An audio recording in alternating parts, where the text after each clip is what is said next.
Son coches que nacieron en los rebeldes 60.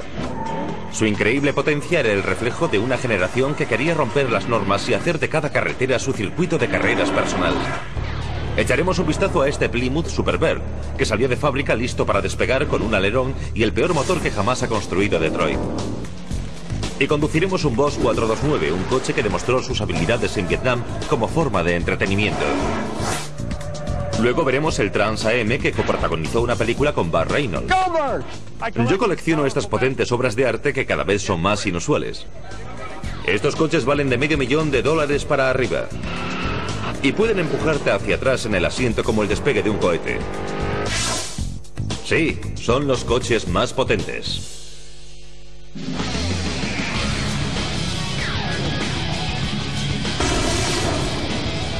Los coches más potentes. Bienvenidos a mi mundo.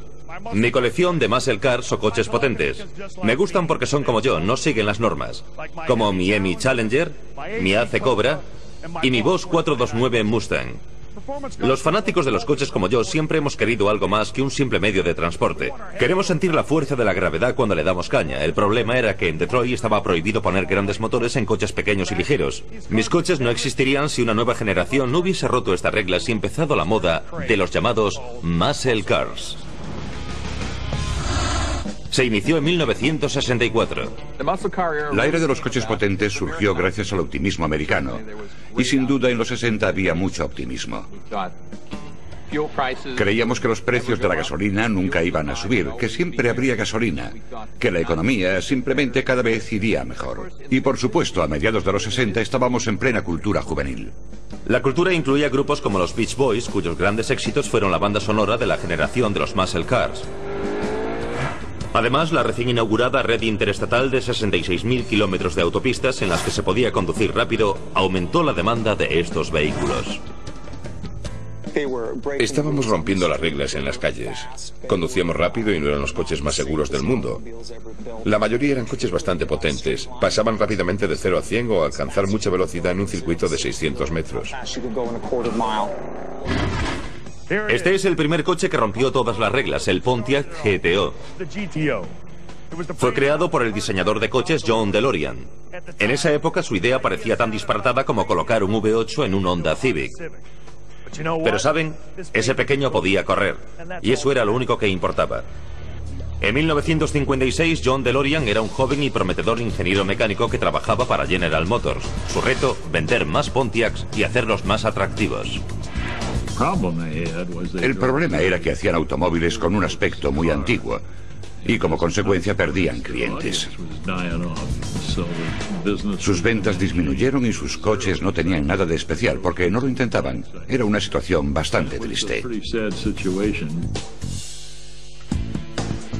Para cambiar la imagen desde cero, DeLorean y su equipo diseñaron en 1959 un nuevo modelo de Pontiac de alto rendimiento. Propuse un concepto casi accidentalmente que consistía en ensanchar los ejes del coche, creando el llamado Pontiac Wild Track. Y al aumentar los ejes unos 10 centímetros, las ruedas salían hacia los lados del coche, y de repente este parecía totalmente nuevo, perfecto para la carretera. No era como el típico coche que no parece ajustarse a las necesidades de nadie. Fue increíble cómo ese pequeño cambio supuso tal diferencia. El Pontiac Wild Track captó la atención de jóvenes compradores y aunque estaban disponibles con potentes motores de 6.300 y 6.900 centímetros cúbicos, aún no se consideraban muscle cars. En su lugar recibieron el nombre de Super Duty, Super Servicio. Para aumentar su prestigio, las versiones modificadas de estos nuevos Super Duty llegaron al circuito de carreras. En un año ganamos 49 de las 53 carreras del país. Y esto causó gran entusiasmo en la división y nos acercó a un público más joven. Perdimos el sector adulto de compradores, pero ganamos compradores jóvenes, un público más consumista, que es lo que buscas en el negocio del automóvil. DeLorean sabía que las carreras vendían coches y el siguiente paso lógico era colocarle un motor grande a un coche más pequeño y ligero, pero había un problema. La política de General Motors exigía que los coches pequeños tuviesen motores pequeños y los coches grandes y caros tuviesen motores más grandes. Era por temas de seguridad y beneficios. ¿Pero acaso esto detuvo a DeLorean? Hoy en día los coches de General Motors son diseñados por ordenador y el diseño cobra vida en la pantalla. Pero en 1963, DeLorean simplemente construyó un prototipo. Cogí un pequeño Tempest y le puse un motor más grande, neumáticos agresivos y una palanca de cambios Harsh que compré por catálogo. Juntamos todas estas piezas y le pusimos una suspensión más dinámica. Era el coche con el que iba a trabajar todos los días. Era divertido y el fin de semana se lo dejaba a alguien y le decía, toma, pruébalo. Y luego no me lo querían devolver. Así que vi que había un mercado para este coche. Y era cierto, todo el mundo se enamoraba en cuanto se subían a él. DeLorean llamó a este prototipo GTO, en homenaje al coche de Ferrari V2, el Gran Turismo homologato. Su siguiente reto era conseguir que la dirección de General Motors diera el visto bueno al primer muscle car y empezaran su producción. Decidió romper las reglas y cuando consiguió la aprobación de los comités de General Motors, colocó un motor grande en este coche de tamaño mediano y de repente nació el GTO. DeLorean se saltó las restricciones de General Motors creando los primeros GTO no como modelos específicos, sino como alternativa al Pontiac Tempest de tamaño mediano. No era demasiado grande ni demasiado pequeño, pero sí relativamente económico. Tenía un potente motor de 6.300 centímetros cúbicos y, por supuesto, tenía un aspecto muy contemporáneo. Nada más salir al mercado, el GTO tuvo una respuesta increíble de público. El coche fue un auténtico éxito. Y es gracioso porque no era un coche impresionante. Era atractivo, pero no precioso. No era una locura de coche. Tenía el aspecto de un coche corriente de mediados de los 60, pero a su vez podía correr mucho. ¿Quieren ver lo que realmente ayudó al GTO a correr de esa manera? La potencia del GTO estaba en un motor V8 de 6.300 centímetros cúbicos. Tenía un carburador Carter AFB de 4 cuerpos que ayudaba al motor a alcanzar unos increíbles 325 caballos. Pero los auténticos fanáticos pedían el coche equipado con 3 carburadores de doble cuerpo, una opción conocida como la triple potencia que aumentaba la capacidad del motor hasta 360 caballos. La fábrica anunció que este coche podía pasar de 0 a 100 en 6,6 segundos y recorrer un circuito de 600 metros en 14,8 segundos a unos cómodos 150 kilómetros por hora. En otras palabras, este no era el Pontiac de papá, y en el 64 no había nada parecido. Los 70 millones de niños del baby boom de la posguerra ya se habían convertido en adolescentes y jóvenes adultos. Este coche definía su nueva cultura automovilística. Tenía asientos deportivos y un cuadro de mandos con detalles como la bandera de carreras del velocímetro. Los directivos de Pontiac esperaban vender unos 5.000 modelos especiales en el primer año de producción. Pero para cuando desapareció el humo de las ruedas en 1964, Pontiac había vendido más de 32.000 unidades. DeLorean y su equipo estaban en racha. Para aumentar las ventas del año siguiente, Pontiac lanzó la campaña publicitaria del Tigre. Pontiac's GTO is all tiger. Los anuncios llamaban al GTO el coche para el hombre al que no le importaría montar un Tigre siempre que alguien le pusiese ruedas. Quizás fuera el Tigre, pero yo creo que el coche se vendía solo. En 1966 este ya era el modelo más vendido de Pontiac hasta la fecha. Más que una moda pasajera, el GTO era un reflejo de su época, del surgimiento de una nueva cultura. Creo que este coche en concreto es propio de aquella cultura. Representa una era. Era una época muy revolucionaria. Estaban los problemas de los derechos humanos, el movimiento feminista, todos los movimientos activistas contra la guerra de Vietnam, y estos coches fueron construidos en esa generación. Era una generación de jóvenes muy alterados. Y yo creo que Detroit se dio cuenta de que estos individuos eran diferentes a sus padres y a sus abuelos. La obsesión por la velocidad y la competición provocó el nacimiento del GTO, el primer muscle car de los Estados Unidos. Y le siguió la revolución de los muscle cars, máquinas infernales que otorgaron poder a las personas. Velocidad, estilo, humo El éxito del primer muscle car, el GTO, hizo que toda la industria automovilística se centrase en fabricar coches potentes y con estilo. Pronto las tres grandes, General Motors, Chrysler y Ford, venderán automóviles de alto rendimiento que correrán como coches de carreras y serán incluso más bonitos. Es el inicio de la era de los muscle cars, de los coches potentes. Entonces, ¿cómo podemos distinguir un coche normal de un muscle car? Si hubiesen estado por aquí en los 60 o 70 lo sabrían. Pero si no pudieron ver a las grandes empresas americanas intentando competir con modelos cada vez más grandes, mejores y más rápidos, existen algunas características comunes. Primero, el muscle car solía ser una versión de producción limitada de un coche de serie, como el Genco Camaro de 1968, un coche mediano con un motor muy potente bajo el capó. Ahora el Genco Camaro es uno de los coches más buscados de todos los tiempos por los coleccionistas de muscle cars, pero al principio no fue así. Chevrolet lanzó el Camaro original en 1967 como deportivo compacto con una gama de motores de bloque pequeño. Chevrolet declaró que le habían puesto el nombre de Camaro por la palabra francesa camarada. Pero los críticos apuntaban que Camaro podría venir también de la palabra española camarón. Chevrolet decidió que los Camaros llevarían motores Chevrolet de bloque pequeño. No querían que el Camaro eclipsase la potencia del Corvette. Ni siquiera que se acercase un poco. Pero por supuesto, cualquier persona lógica, y sin duda los conductores de hot rods o bólidos lo son, se daría cuenta de que los motores grandes encajaban perfectamente y de que sería una buena base para un hot rod. Esta idea se desarrolló en un concesionario de Pensilvania regentado por un hombre llamado Don Genco. Él se enfrentó al problema de las restricciones de potencia del motor del Camaro adoptando una solución creativa. Don Genco era un distribuidor que decidió saltarse las normas, pero no le pillaron. Construyó Chevrolets de alto rendimiento antes de que ellos lo hicieran. Hacía cosas para trucar los Chevrolets. Cuando le llegó el turno al Camaro, se dio cuenta de que podía seguir su tradición con este coche.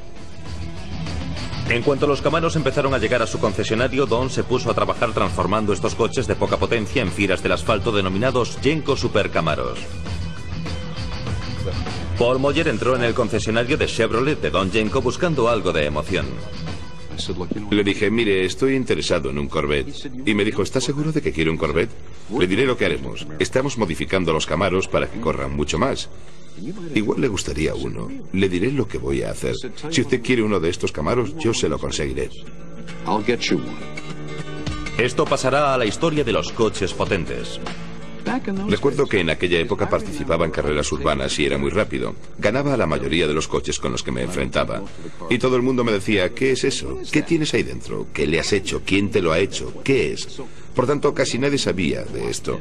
Pero cuando les ganaba la carrera se daban cuenta del potente coche que tenía entre manos y todos me decían que querían comprar uno igual.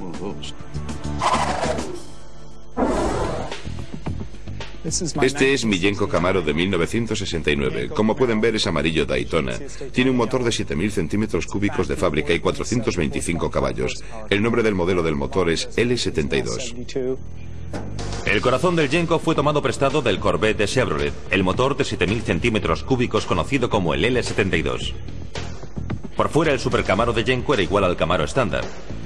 Pero no nos equivoquemos, era un animal totalmente diferente. Ante un Genco Camaro no sabías que estabas ante algo diferente hasta oír el tubo de escape y el motor.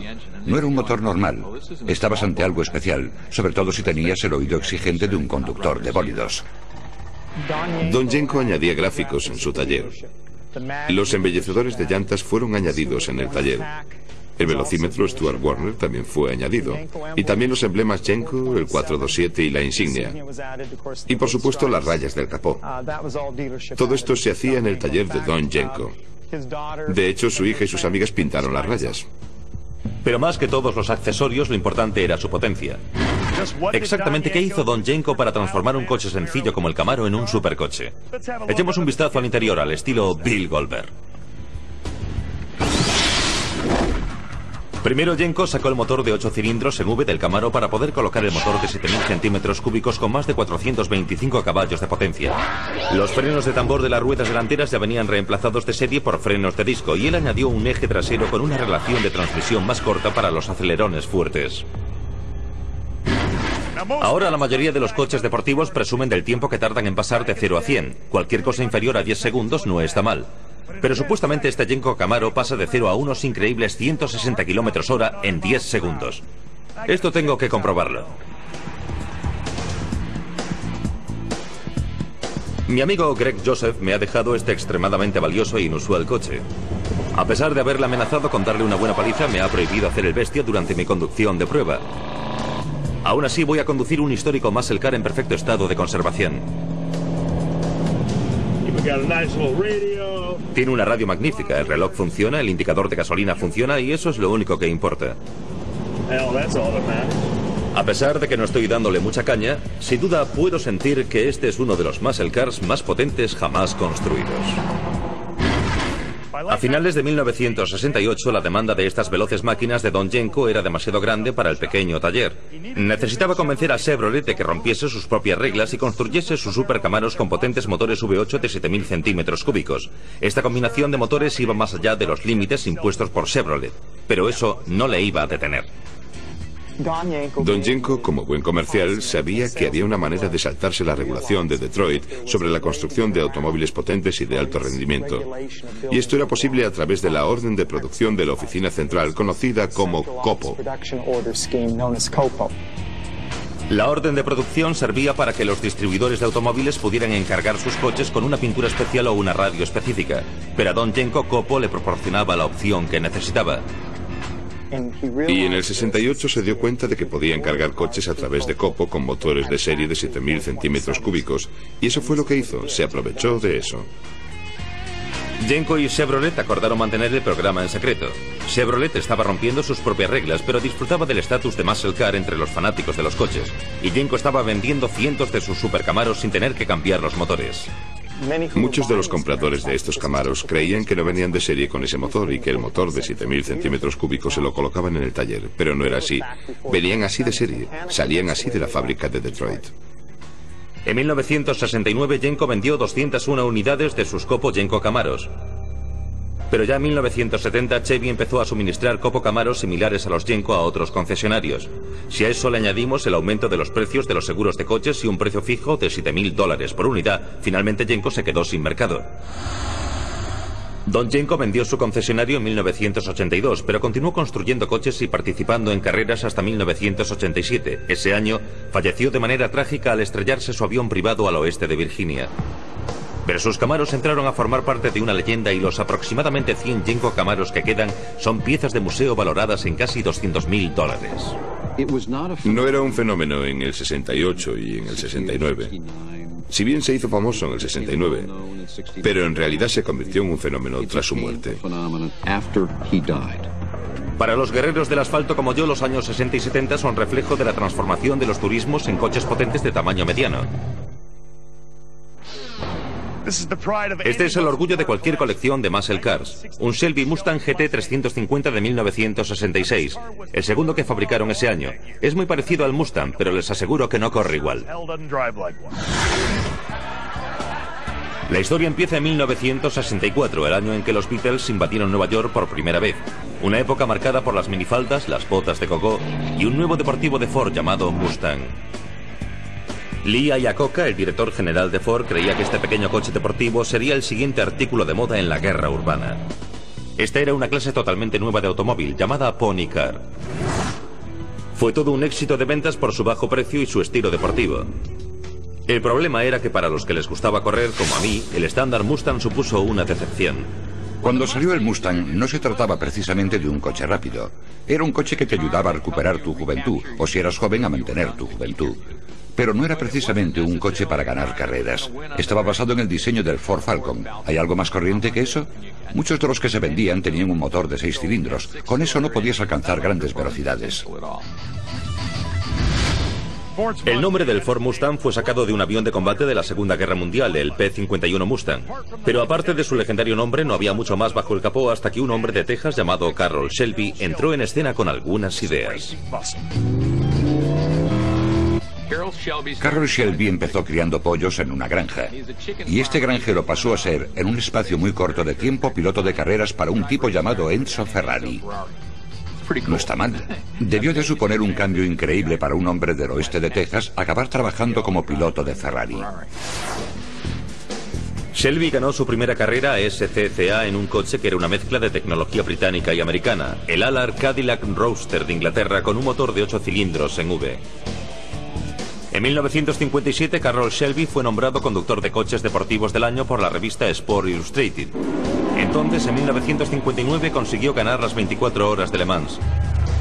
Pero su carrera de piloto iba a tomar una curva inesperada. En el Gran Premio de Fórmula 1 de 1960, Carroll Shelby empezó a sentir dolores en el pecho. Sus médicos le diagnosticaron una cardiopatía. Le insistieron en que debía dejar las carreras. Tenía 37 años. Pero el testarudo tejano estaba decidido a convertirse en una leyenda de la Fórmula 1. Si no podía conducir, quería seguir por lo menos en el mundo de las carreras. La cuestión era cómo hacerlo. Durante el tiempo que estuvo pilotando en Europa, Carroll Shelby decidió que si los italianos podían hacerlo, sin duda él también podía, y podría competir contra Enzo Ferrari. Así que decidió construir un coche de carreras con un chasis ligero. Shelby empezó con un truco que había aprendido de aquel Allard Cadillac de su primera carrera. Coger la carrocería más ligera que puedas encontrar y colocarle dentro el motor más grande que puedas. Para el chasis, Shelby escogió el Ace, un coche del fabricante británico AC. Cuando levantó el chasis, su carrocería de aluminio pesaba solo 22 kilos. Shelby siempre tenía lápiz y papel junto a la cama por si le entraba la inspiración durante la noche. Una mañana Shelby se despertó y encontró la palabra cobra escrita en el papel. El venenoso cobra estaba destinado a simbolizar el alto rendimiento en carrera. Y cuando la primera carrocería AC llegó al taller de Shelby, enseguida supo lo que este ligero granuja podía conseguir con 8 cilindros de motor americano escondidos bajo el capó. Shelby construyó su primer coche en 1963. Era igual que este, mi AC Cobra. Shelby empezó con un 4.200 centímetros cúbicos, pero poco a poco fue metiendo un 7.000 centímetros cúbicos, que era como poner un V12 en un Mini Cooper. ¿Parece una locura? Quizás sí, pero el resultado fue el coche más rápido del mundo. ¿Qué tal si damos una vuelta en este pequeño? Y me refiero a una buena vuelta. El AC Cobra del 63 era extremadamente rápido. Iba de 0 a 100 en 5,6 segundos. Podía hacer un circuito de 600 metros en unos 13 segundos. Pero no solo se trataba de velocidad, cogía muy bien las curvas. Eso es porque, al igual que mi Ferrari, esta carrocería de AC fue diseñada para carreteras europeas con curvas. Se agarra muy bien a la carretera, en cuanto calientas bien los neumáticos. Las versiones posteriores de este coche con motores Ford V8, incluso más potentes, fueron los primeros coches en pasar de 0 a 100 en 4 segundos o menos. La innovadora utilización del motor Ford de Shelby llamó la atención de Lee Iacocca, que en esa época era el director de Ford. Le pidió a Carroll Shelby que ayudase a su debilucho Mustang a convertirse en un muscle car. Shelby aceptó, abrió una fábrica de 50.000 metros cuadrados al lado del Aeropuerto Internacional de Los Ángeles y se puso a trabajar. This GT350 is a racing version of Ford's Mustang 2+2. Primero, Shelby cogía pedidos de Ford Mustang 2+2 Fastback equipados con un motor V8 de bloque pequeño de 4.700 centímetros cúbicos. Salían de la fábrica con 271 caballos, pero una vez modificados por Shelby podían llegar hasta los 306. A continuación, los Fastbacks tenían que pasar un cuidadoso proceso de reconstrucción. Shelby soldaba partes de la suspensión bajo el chasis y añadía más amortiguadores para mejorar la conducción. Según los Mustangs iban saliendo de la cadena de montaje, les añadía un colector de escape para potenciar el motor y aumentar la salida de los gases. El resultado fue un coche de alto rendimiento que servía para dos fines diferentes. Era un muscle car con el que podías hacer carreras urbanas, correr de un semáforo a otro. Pero también era un coche de carretera. Shelby era muy bueno manipulando coches, y los Shelby GT 350 eran coches tremendos. También eran muy bonitos. Shelby remató sus GT 350 con un capó de fibra de vidrio muy ligero y una toma de aire dinámica. También les colocó llantas de aluminio. Creo que Shelby fue capaz de vender y sacar el mayor provecho del estilo de los Mustang. Porque algunos de los Mustang con más estilo son los de Shelby. Gracias a Shelby, el Mustang se convirtió en el Ford mejor vendido de todos los tiempos. Durante los próximos 20 años se producirán más de 5 millones de unidades. En una época marcada por las protestas, el rock and roll y los peinados radicales, el Mustang se convirtió en un símbolo cultural en los Estados Unidos y en otros inesperados lugares más lejanos. Este pequeño de aquí es mi Boss 429 Mustang, más conocido como el Loman, la otra parte de la historia del Super Mustang. Este coche tiene tanto en común con Bob Hope como con las carreras de coches. Es que verán, al igual que el popular artista, este muscle car, único en su serie, fue al extranjero a entretener a las tropas en tiempos de guerra. El Boss 429 era un Mustang de producción artesanal y serie limitada con un motor diseñado para correr. Solo 2 de ellos fueron convertidos en potentes máquinas que recibirán el nombre de Loman. Hace 4 años me enteré de la historia de este inigualable coche y enseguida supe que tenía que hacerme con uno. Entonces mi amigo y comprador de coches, Bob Johnson, vio el coche en una subasta hace 2 años y me lo compró. Me reuniré con él en Arizona, donde al fin recogeré mi coche. Bobby Johnson. ¿Qué tal, tío? Bien, ¿y tú? Hola, encantado de conocerte. Igualmente, mucho gusto, un placer. ¿Qué tenemos aquí, amigos? Has dicho que te traigamos el coche hasta aquí, pero ni siquiera sé cuál es, así que ¿por qué no me lo cuentas? Bueno, si es lo que creo que es algo que nunca he visto, solo por televisión. El Loman. Lo compramos hace 2 años. Lo compré hace 2 años, pero yo estaba peleando en Japón. Y mi amigo aquí, que le gusta gastar mi dinero como si fuera suyo, me consiguió este coche. Me llamó por teléfono. A las 4 de la mañana. A las 4 de la mañana en Japón. Bob me dijo que simplemente oyese el ruido del motor a través del teléfono y le dije, cómpralo. Pero no he tenido la oportunidad de ver lo que había comprado hasta ahora. Madre de Dios, mira este coche. Finalmente tenía mi Boss 429 Loman, una pieza única del mercado automovilístico y de la historia norteamericana. El motor ocupaba tanto espacio en la parte delantera que la batería y el radiador tuvieron que ser trasladados al maletero. Y por supuesto el Loman no solo tenía frenos, tenía un paracaídas. El motor del Boss 429 Loman era de inyección de combustible y se alimentaba con nitrometano, con lo que alcanzaba alrededor de los 1200 caballos. El triple que mi Ferrari Modena. La toma de aire de la parte superior es tan grande y absorbe tanto aire que lo apodaron el atrapapájaros. ¿Alguna pregunta? El Loman era parte de un singular equipo de carreras que viajó a bases militares, pistas de aterrizaje y selvas de Asia durante la guerra de Vietnam. Los muscle cars eran tan populares entre los jóvenes que empezaron a hacer giras. Hacían giras para visitar a los soldados, como si fueran un programa de entretenimiento, como el programa de Bob Hope. Pero en vez de tener a Joel Edgerton entreteniendo a la gente, estaban los Mustang Boss 429. La idea de las giras se le ocurrió a un abogado de la industria automovilística y aficionado a las carreras llamado Al Ekstrand. Para su gira de 1970, 2 Boss 429 y otros Fords modificados hicieron un viaje de 57.000 kilómetros. Pero ocurrió un contratiempo. Una grúa de 8 toneladas golpeó uno de los Boss 429 cuando lo estaba cargando en el barco. Eso dejó vivo a un solo Boss 429 Loman, y la gira siguió según lo previsto. La gira del Loman visitó Okinawa y Vietnam y estuvo también por todo el Pacífico. A veces conducían estos vehículos en las cubiertas de los portaaviones, simplemente para demostrar a los soldados su destreza con estos coches. Simbolizaban la potencia de Norteamérica, la exuberancia del país. En estas giras, estrellas de cine como Anne Margaret paseaban su belleza y sus encantos ante los soldados. Pero los 250.000 soldados que vieron el espectáculo automovilístico del equipo Loman vieron un despliegue de caballos que no habían visto jamás.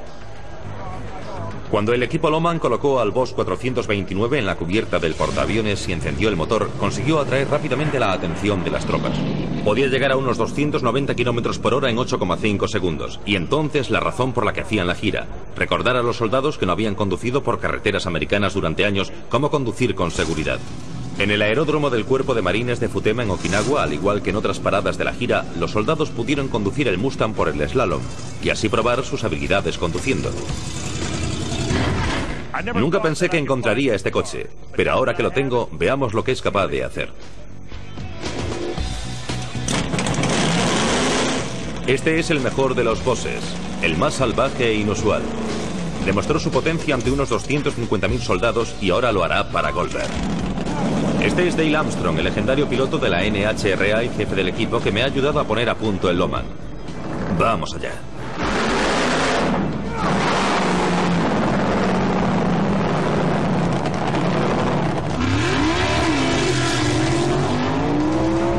Fiel a su fama, el Loman es una auténtica bestia que te empuja con fuerza hacia atrás en el asiento, haciéndote sentir algo que no has sentido jamás. Esto debe de ser lo que se siente cuando vas dentro de un cohete. Sigue quedando otro grupo de coches potentes ahí fuera. Les daré una pista. Mopar. Algo que les encanta hacer a los fanáticos de los muscle cars es dejar en el asfalto un poco de goma de neumático. Vale, un montón de goma. Y nada destroza más los neumáticos que la potencia de un Chrysler Hemi. Esto es lo que da potencia a los Chargers, Challengers, Daytonas y Hemi Cudas. Los coches potentes de Chrysler, que hoy en día están entre los más rápidos e inusuales de su género, que tienen todos en común lo que está bajo el capó. Estamos viendo un motor 426 Hemi de Chrysler.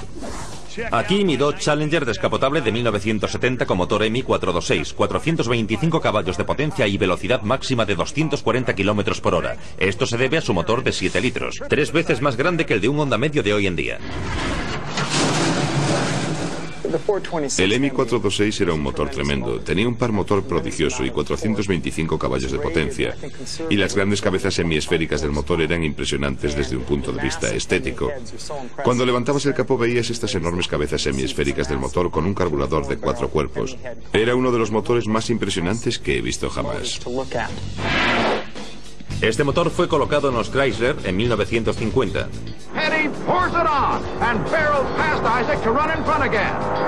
En 1964, no uno, sino 4 Chrysler con motores Hemi compitieron en la carrera NASCAR en Daytona, quedando en primera, segunda, tercera y cuarta posición. Pero para que su Hemi pudiese seguir compitiendo en carreras NASCAR, Chrysler tenía que construir los mismos motores para coches de serie. Antes, en las carreras NASCAR participaban coches de serie, eran coches de fábrica, al contrario que hoy en día en que todos están trucados. Básicamente, Detroit tenía que construir lo que llevaba a los circuitos, y para poder participar legalmente en carreras NASCAR tenían que construir al menos 500 unidades. En aquella época había una serie de normas y reglamentos, así que si querían llevar el coche a los circuitos tendrían que venderse bien.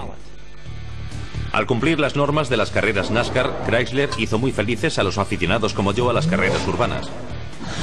5 años después de que el Hemi de Chrysler corriese en el Daytona 500, esos mismos motores de carreras estaban en la calle en coches como el mío. Se convirtieron en los coches más potentes en la historia del muscle car. Este es el Hemi 426, se llama así por la cabeza de su motor. La cámara de combustión tiene una forma semiesférica permitiendo válvulas de toma y escape más grandes. La forma también mejora la circulación del aire y la mezcla de la gasolina en la cámara. Y eso significa más potencia. La potencia es peligrosa. No se puede parar. Sientes que mientras mantengas tu pie en el acelerador va a seguir acelerando hasta perder el conocimiento. Tienes que ser consciente y no dejarte llevar, porque si no, podrías hacerte daño.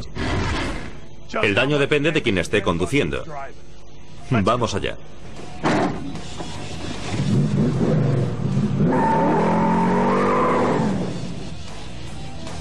Dodge fabricó el Challenger durante 4 años, pero se fabricaron menos de 100 descapotables con motor Hemi, así que mi coche es bastante inusual. Si una cosa sé hacer es dejar un buen rastro de neumáticos. ¿Qué es esto? En 1969 el motor Hemi se había convertido en el rey de las carreras NASCAR, pero el motor era lo más rápido y potente que será jamás. Entonces, ¿cómo podía hacer Chrysler para que sus coches corrieran aún más? La respuesta estaba en la ciencia aeroespacial. Y el resultado fue este Plymouth Superbird. Este coche en particular que está detrás de mí es un 426 Hemi Superbird de 4 velocidades. Tiene uno de los 58 motores Hemi de 4 velocidades construidos ese año para el modelo Superbird. Tuvieron que fabricar al menos 500 unidades de estos coches para poder participar legalmente en el circuito NASCAR. Y este coche fue específicamente fabricado y estilizado para ser usado en el circuito de carreras. Este muscle car o coche potente fue inspirado por un hombre, el legendario piloto de carreras NASCAR Richie Petty, el mejor piloto del equipo Plymouth, ganador de 7 carreras NASCAR. Petty dejó Plymouth, algo que fue muy traumático para él, y se fue a Ford. Para conseguir que Richard Petty volviese al equipo de Plymouth, fabricaron el Superbird, que le daría una ventaja sobre los demás pilotos. Esa ventaja era pura ciencia aerodinámica. Dicen que Chrysler contrató a ingenieros de diseño de la NASA para que diseñasen un morro y un alerón con la capacidad de cortar el aire. ¿Quieren ver si funcionó? Los ingenieros utilizaron como base el Plymouth Roadrunner. Luego le añadieron un morro de acero que podía cortar el aire como un cuchillo. En la parte trasera del coche añadieron un alerón o spoiler de 48 centímetros de alto. Cuando el aire pasaba por esta singular forma, creaba una fuerza sobre las ruedas traseras. Esto empujaba el coche firmemente hacia abajo, adhiriéndose a la pista y creando una mayor estabilidad, transmitiendo la potencia sobre el asfalto. En 1970, Petty volvió al equipo Plymouth y los Superbirds hicieron historia en las carreras NASCAR. Ese año, Petty y otros equipos de las NASCAR introdujeron sus coches con alerón en los circuitos y asombraron al mundo de la competición. Posiblemente en la historia de las NASCAR nunca ha habido una estampa mejor que el ver a varios Mopars con alerones corriendo por el circuito. En cierto sentido, los coches tenían un aspecto diferente, eran distintos a los demás, eran muy chulos. Siempre acababan dominando el circuito, porque muchas veces veía a varios de ellos corriendo y a todos los demás coches detrás. Gracias al 426 Hemi, el motor definitivo para coches de carreras y la carrocería aerodinámica del Superbird, el equipo de Richard Petty ganó el Daytona 500. De hecho, de las 10 primeras posiciones de la carrera, los coches con alerón terminaron en primera, tercera, cuarta, quinta, sexta, octava y 10ª posición. El Superbird de Plymouth era una máquina de gran velocidad diseñada para las carreras NASCAR, pero también podía comprarse para uso diario. Este es uno de los 25 Superbird que existen. Su dueño es mi amigo Greg Joseph, que ha accedido a llevarme a dar una vuelta. ¿Estás preparado? Vamos, tío. Estupendo.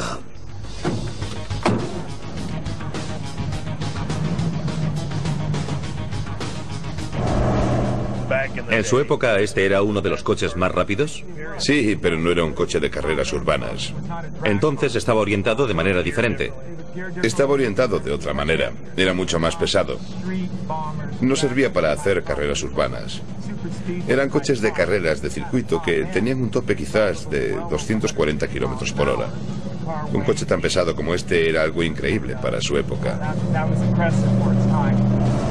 Igual de impresionante que la velocidad máxima alcanzada por estos coches es el precio que estos inusuales automóviles tienen en el mercado hoy en día. Esta es la famosa subasta de automóviles de Barrett Jackson en Scottsdale, Arizona. Una subasta anual con algunos de los coches más impresionantes del mundo. Yo he comprado aquí algunos de los míos. Esta vez he venido en busca de algún muscle car de Mopar. La estrella de la subasta era el Superbird 426 Hemi de transmisión automática y 8 cilindros en V de 1970. En el pasado, coches tan inusuales como este se habían vendido por más de $100.000. Cuando la subasta finalizó, un Superbird similar a este había alcanzado los $308.000. $300.000 es un precio increíble para un coche que en 1970 se habría vendido nuevo por alrededor de $4.000. Si no fuera porque vi con mis propios ojos la subasta, no me lo hubiese creído. Y no solo los Superbirds se llevan las grandes sumas de dinero. Por todo el país, los talleres de coches potentes se están dando prisa por restaurar Mopars como este. Un Dodge Challenger RT 440 descapotable de 1970.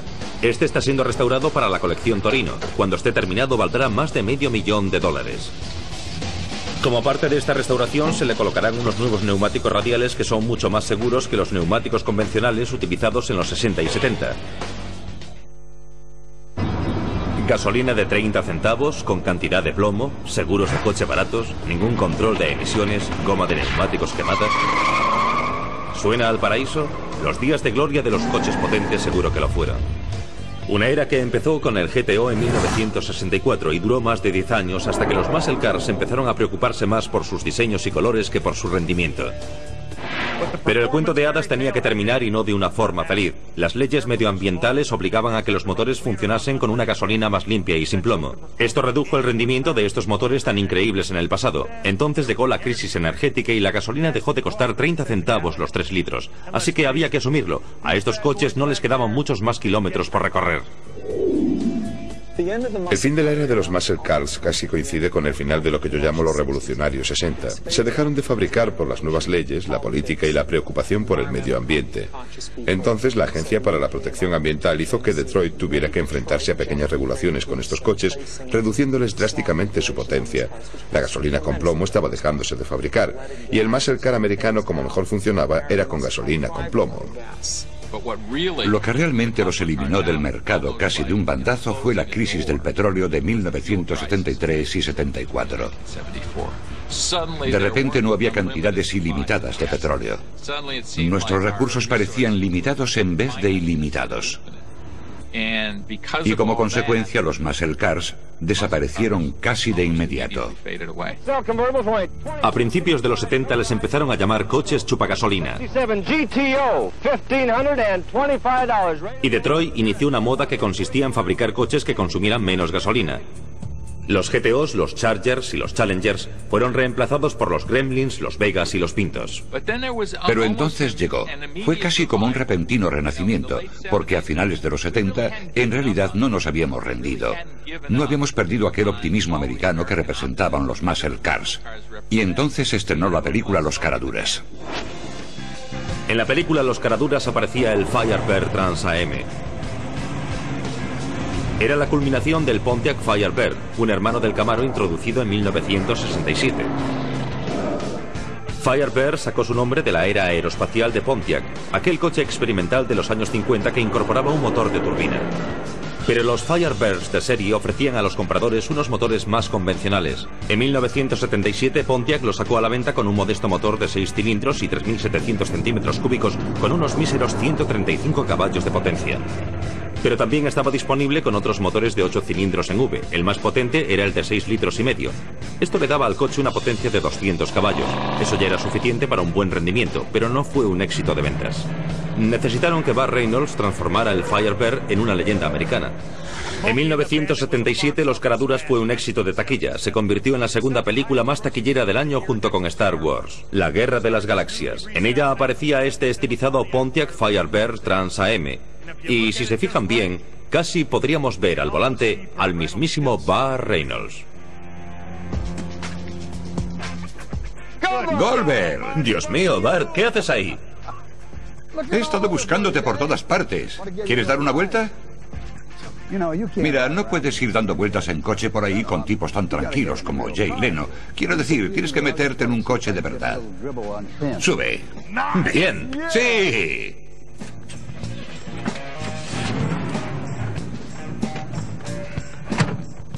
Sin cinturón, ¿verdad? Claro que sí. Nunca deberíamos usarlo.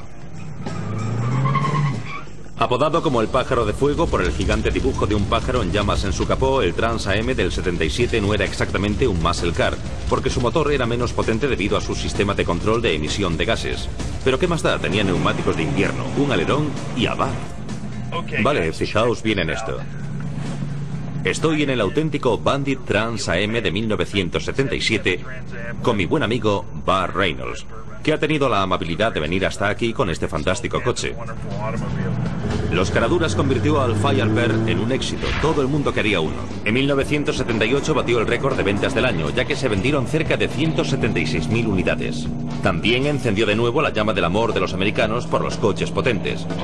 ¿Por qué? Porque era sexy. ¿Sabes cuál es la estrella más sexy con la que he trabajado? Adivino qué es esta. Odio tener que decirlo, pero aunque suene fatal, es esta. Por supuesto, yo tenía que preguntarle una última cosa, aprovechando que estaba dentro de este icono de la historia automovilística. ¿Te importa si utilizo la radio CB? No, adelante. Y llama a Snowman. Snowman, ¿me oyes? Ahora tenemos teléfonos móviles en los coches, pero no hay nada mejor que una radio para transportarte a otro tiempo y a otro lugar, a la era del coche potente o muscle car.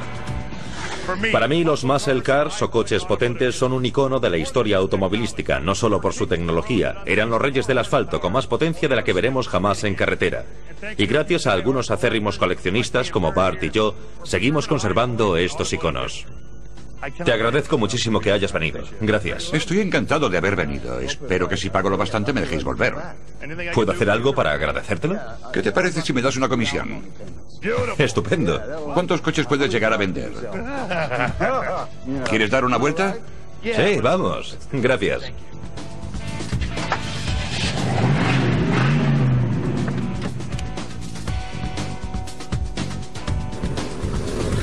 Soy Bill Goldberg. Gracias por acompañarme.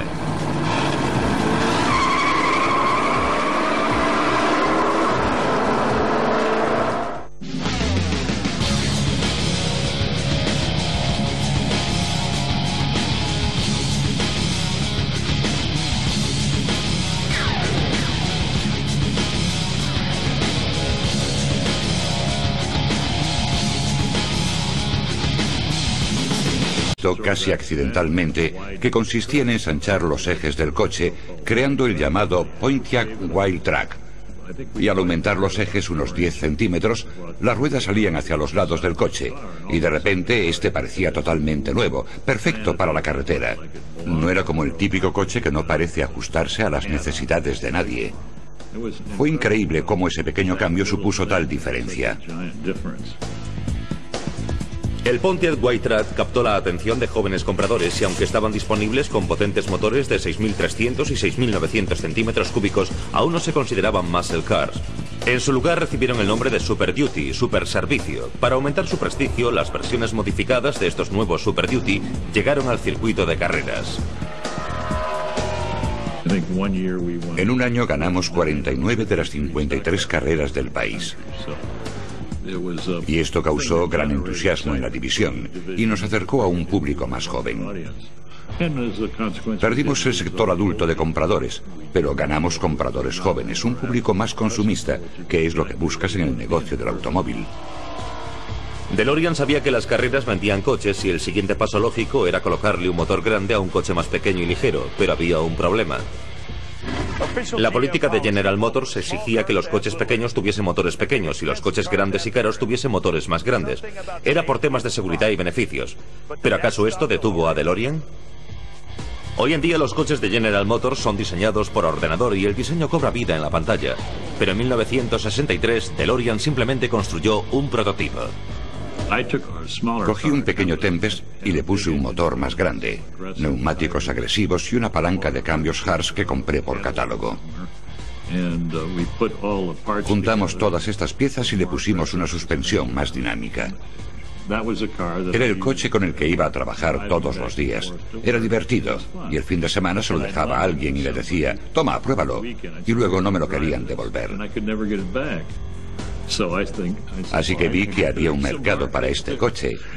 Y era cierto, todo el mundo se enamoraba en cuanto se subían a él. DeLorean llamó a este prototipo GTO, en homenaje al coche de Ferrari V2, el Gran Turismo Homologato. Su siguiente reto era conseguir que la dirección de General Motors diera el visto bueno al primer muscle car y empezaran su producción. Decidió romper las reglas y cuando consiguió la aprobación de los comités de General Motors, colocó un motor grande en este coche de tamaño mediano y de repente nació el GTO. DeLorean se saltó las restricciones de General Motors creando los primeros GTO no como modelos específicos, sino como alternativa al Pontiac Tempest de tamaño mediano.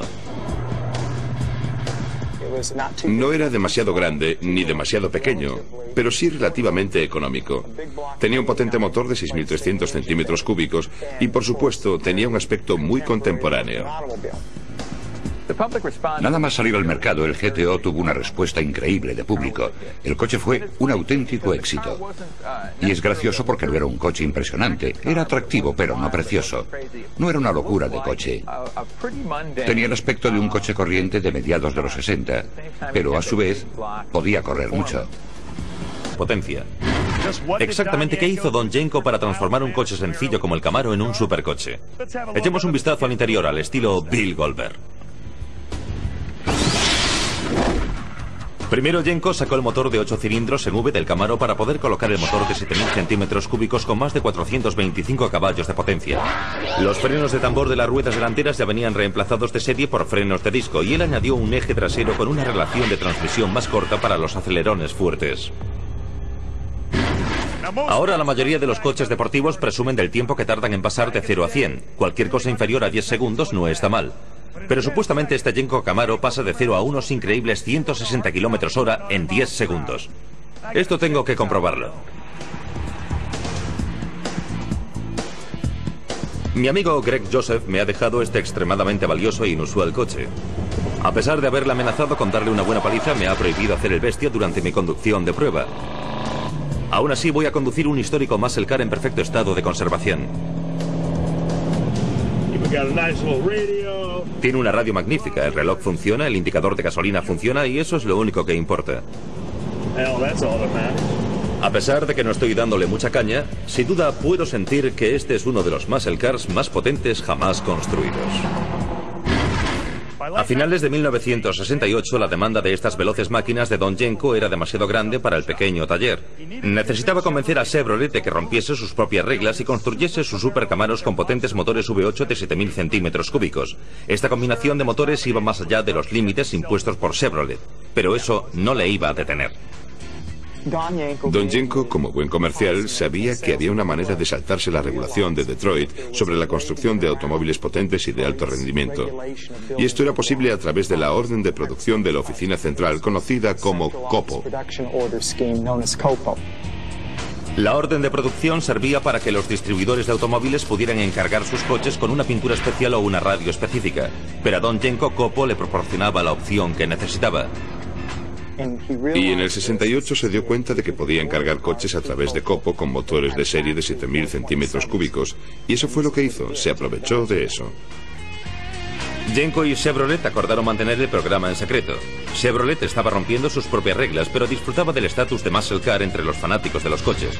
Y Jenko estaba vendiendo cientos de sus Super Camaros sin tener que cambiar los motores. Muchos de los compradores de estos Camaros creían que no venían de serie con ese motor y que el motor de 7.000 centímetros cúbicos se lo colocaban en el taller, pero no era así.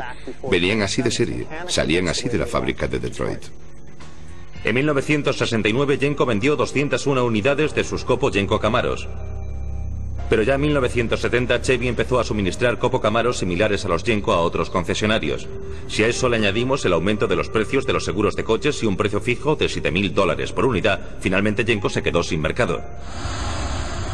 Don Jenko vendió su concesionario en 1982, pero continuó construyendo coches y participando en carreras hasta 1987. Ese año falleció de manera trágica al estrellarse su avión privado al oeste de Virginia. Pero sus Camaros entraron a formar parte de una leyenda y los aproximadamente 100 Jenko Camaros que quedan son piezas de museo valoradas en casi $200.000. Son coches que nacieron en los rebeldes 60. Su increíble potencia era el reflejo de una generación que quería romper las normas y hacer de cada carretera su circuito de carreras personal. Echaremos un vistazo a este Plymouth Superbird, que salió de fábrica listo para despegar con un alerón y el peor motor que jamás ha construido Detroit. Y conduciremos un Boss 429, un coche que demostró sus habilidades en Vietnam como forma de entretenimiento. Luego veremos el Trans AM, que coprotagonizó una película con Burt Reynolds. Yo colecciono estas potentes obras de arte que cada vez son más inusuales. Estos coches valen de $500,000 para arriba. Y pueden empujarte hacia atrás en el asiento como el despegue de un cohete. Sí, son los coches más potentes.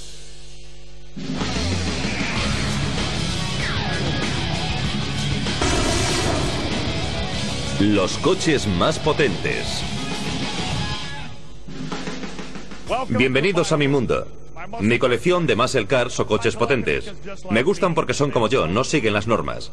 Como mi Hemi Challenger, mi AC Cobra y mi Boss 429 Mustang.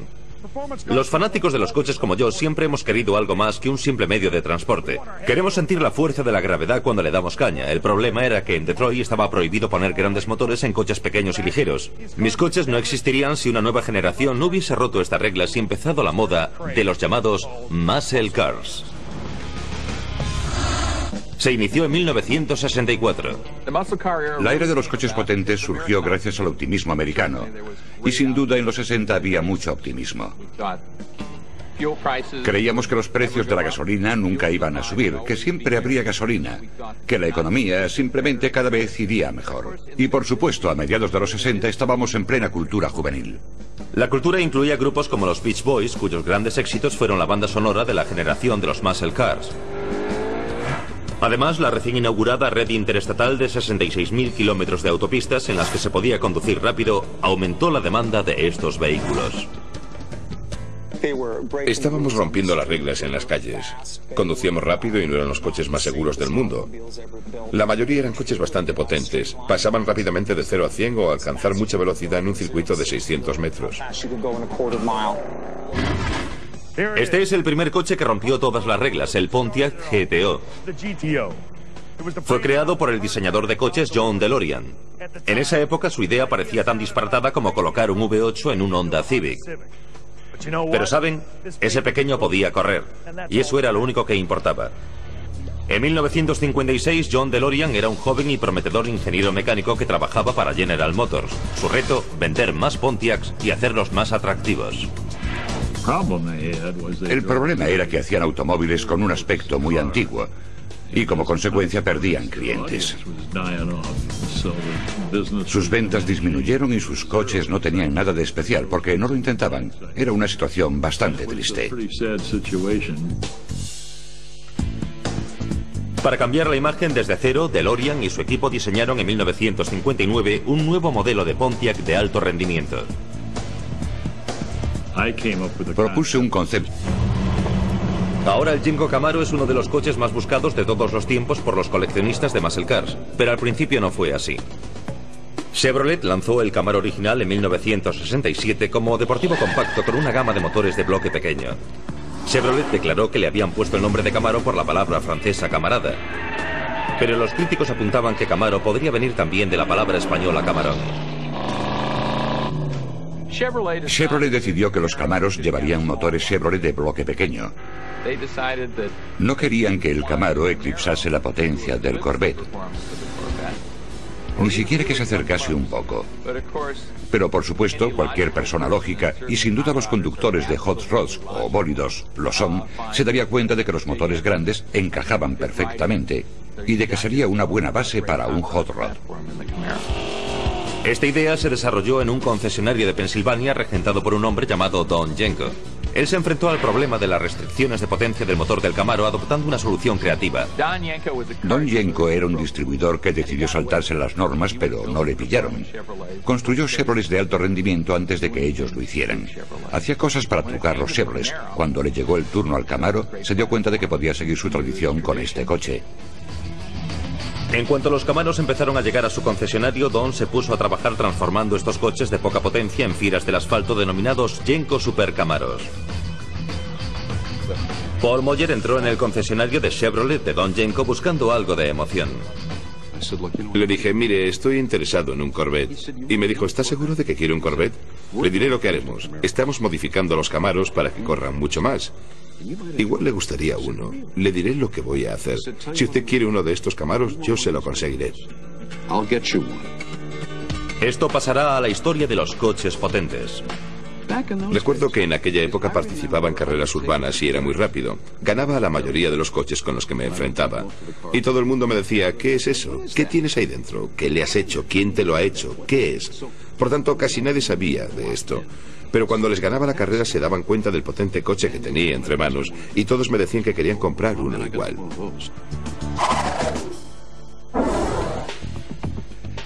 Este es mi Yenko Camaro de 1969. Como pueden ver, es amarillo Daytona. Tiene un motor de 7.000 centímetros cúbicos de fábrica y 425 caballos. El nombre del modelo del motor es L72. El corazón del Yenko fue tomado prestado del Corvette de Chevrolet, el motor de 7.000 centímetros cúbicos conocido como el L72. Por fuera, el Super Camaro de Yenko era igual al Camaro estándar. Pero no nos equivoquemos, era un animal totalmente diferente. Ante un Yenko Camaro no sabías que estabas ante algo diferente hasta oír el tubo de escape y el motor. No era un motor normal, estabas ante algo especial, sobre todo si tenías el oído exigente de un conductor de bólidos. Don Yenko añadía gráficos en su taller. Los embellecedores de llantas fueron añadidos en el taller. El velocímetro Stuart Warner también fue añadido. Y también los emblemas Yenko, el 427 y la insignia. Y por supuesto las rayas del capó. Todo esto se hacía en el taller de Don Yenko. De hecho, su hija y sus amigas pintaron las rayas. Pero más que todos los accesorios, lo importante era su... ¿Quieren ver lo que realmente ayudó al GTO a correr de esa manera?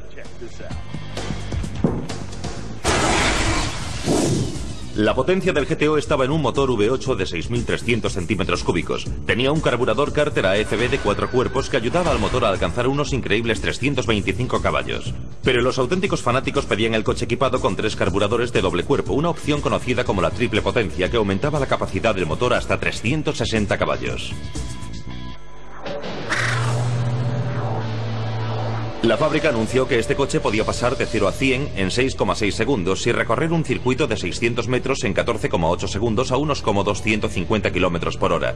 En otras palabras, este no era el Pontiac de papá, y en el 64 no había nada parecido. Los 70 millones de niños del baby boom de la posguerra ya se habían convertido en adolescentes y jóvenes adultos. Este coche definía su nueva cultura automovilística. Tenía asientos deportivos y un cuadro de mandos con detalles como la bandera de carreras del velocímetro. Los directivos de Pontiac esperaban vender unos 5.000 modelos especiales en el primer año de producción. Pero para cuando desapareció el humo de las ruedas en 1964, Pontiac había vendido más de 32.000 unidades. DeLorean y su equipo estaban en racha. Para aumentar las ventas del año siguiente, Pontiac lanzó la campaña publicitaria del Tigre. Pontiac's GTO is all Tiger. Los anuncios llamaban al GTO el coche para el hombre al que no le importaría montar un Tigre siempre que alguien le pusiese ruedas. Quizás fuera el Tigre, pero yo creo que el coche se vendía solo. En 1966, este ya era el modelo más vendido de Pontiac hasta la fecha. Más que una moda pasajera, el GTO era un reflejo de su época, del surgimiento de una nueva cultura. Creo que este coche en concreto es propio de aquella cultura. Representa una era. Era una época muy revolucionaria. Estaban los problemas de los derechos humanos, el movimiento feminista, todos los movimientos activistas contra la guerra de Vietnam, y estos coches fueron construidos en esa generación. Era una generación de jóvenes muy alterados. Y yo creo que Detroit se dio cuenta de que estos individuos eran diferentes a sus padres y a sus abuelos. La obsesión por la velocidad y la competición provocó el nacimiento del GTO, el primer muscle car de los Estados Unidos. Y le siguió la revolución de los muscle cars, máquinas infernales que otorgaron poder a las personas. Velocidad, estilo, humo.